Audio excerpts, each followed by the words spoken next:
Frank. Delia. George. Alex. Chris. My name is Erica Valle, and my informative speech is about hurricanes. My thesis is, hurricanes are a highly destructive natural force. However, due to advances in science and technology, they have become more predictable and therefore easier to prepare. The purpose of my presentation is to inform my audience about hurricanes and how to prepare for them. So, what is a hurricane? Hurricane comes from the early Spanish explorers who were told about an evil Caribbean god of wind and destruction called huracán, but is also known to the Mayans as Unraken, the storm god. There are storms that form in areas of low pressure and in tropical climates. The second part of my presentation will be about hurricane preparedness. Now, because of new sources of information that are coming out and about new technology, people can prepare for hurricanes and protect themselves as well as their family and their property. So some basic information about hurricanes. Hurricanes are the name given to storms that form in the Atlantic Ocean. If they form in the Pacific Ocean, they're called typhoons. And if they form in the Indian Ocean, they're called cyclones. A hurricane is an area of low pressure that forms over tropical oceans and is known for its cyclonic rotating winds. And in the northern hemisphere, it rotates counterclockwise, and in the southern hemisphere, it rotates clockwise. They can have a diameter of up to 50 to 1,000 miles, but typically they're 300 to 600 miles wide. And the center of the storm is the eye. Typically, it's very calm with very mild conditions of weather, but the area around the eye has winds going up to 200 miles per hour, and that's caused because of the air that gets sucked into the middle. With all that force, it causes those high speeds of the winds.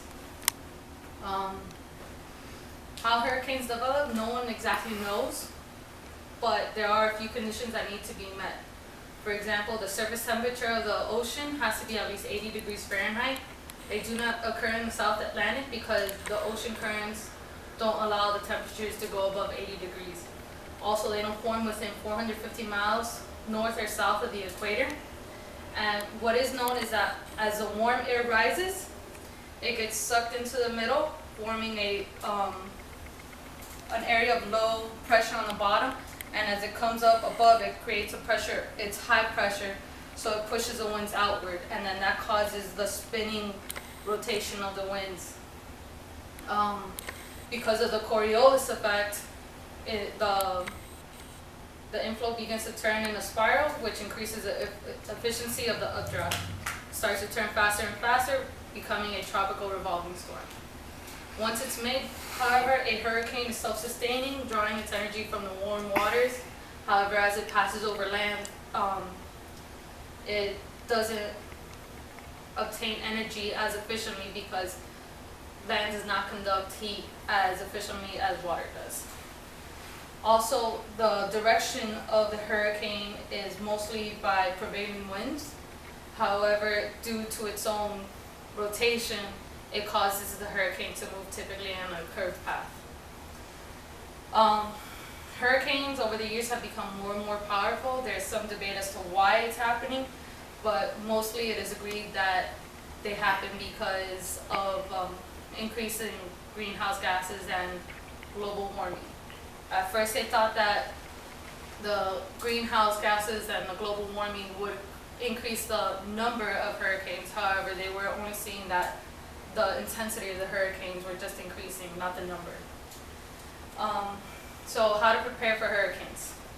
Hurricane season starts June 1st and ends November 30th. The main thing is preparation. Preparation is key. About 60 to 90 hurricanes develop out at sea each year, but only some make it onto land. The areas most vulnerable are islands and coastlines. And these storms have killed thousands, destroyed buildings, flooded neighborhoods, and decimated entire towns. However, because of advances in the field of meteorology, we are able to more easily predict the intensity of the hurricane and its trajectory. There are different types of hurricane advisories. There is a hurricane advisory, hurricane advisory, which is formal messages issued every 6 hours about tropical storms and hurricanes, saying where it is, its intensity and its trajectory, and what precautions should be taken. Then there's a hurricane watch. As a hurricane gets closer and closer, it is considered a threat to coastal and inland areas. However, that does not mean that the hurricane will hit. It's only a precautionary alert, letting people know that they should keep a close eye on the storm just in case it should hit. There is a hurricane warning. A hurricane warning is issued to areas where winds of up to or more than 74 miles an hour are expected to occur, but it may not necessarily mean that it's going to be 74 miles or more. It could also be issued to areas that won't be experiencing the hurricane force winds, but could experience high waters or waves in the area. If a warning is issued, residents should take immediate precautions. So, what to do before a hurricane? The main thing is make sure that you pay attention to the advisories and the warnings as they are issued. Keep well informed and pay attention to the latest advisories. The second thing is secure all books and other loose items that may be blown away or torn away, such as garbage cans, wind chimes, outdoor furniture, or any loose plants, because if they get torn away, they could be blown out and cause a lot of damage to your property or to your neighbors. Also leave areas of low-lying beaches and other areas that may be hit by high tides and storm waves. Do not wait until it is too late, because then the roads to safer places may get flooded. Another thing is bunker down at home if it is within a safe area. If not, you should evacuate. You should board up your windows and put up shutters. Store drinking water in bathtubs. That way, if you do not have water, you can boil the water and then drink it. Also buy canned foods, things that you don't have to refrigerate or cook. Also check flashlights and other battery operated equipment. Make sure that there are enough batteries.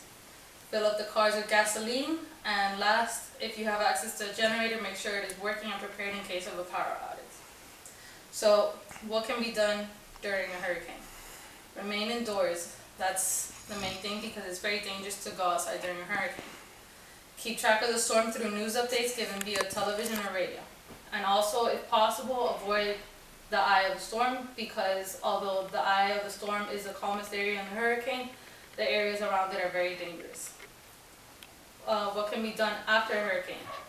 If you need it, you should seek medical attention from a local hospital or possibly at a Red Cross disaster station.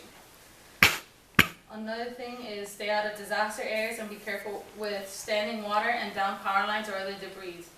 If you see any loose or dangling power lines, report them to the power company or local law enforcement. Also report any broken sewers or water mains. Also, drive carefully among debris-filled streets and flooded areas, and lastly, stay away from riverbanks and streams. So, in conclusions, even though hurricanes are considered to be very dangerous and complex occurrences of nature with deadly and destructive potential, they can be prepared for to prevent any harm from coming to you or your loved ones, as well as any damage to your property. And that is my presentation about hurricanes.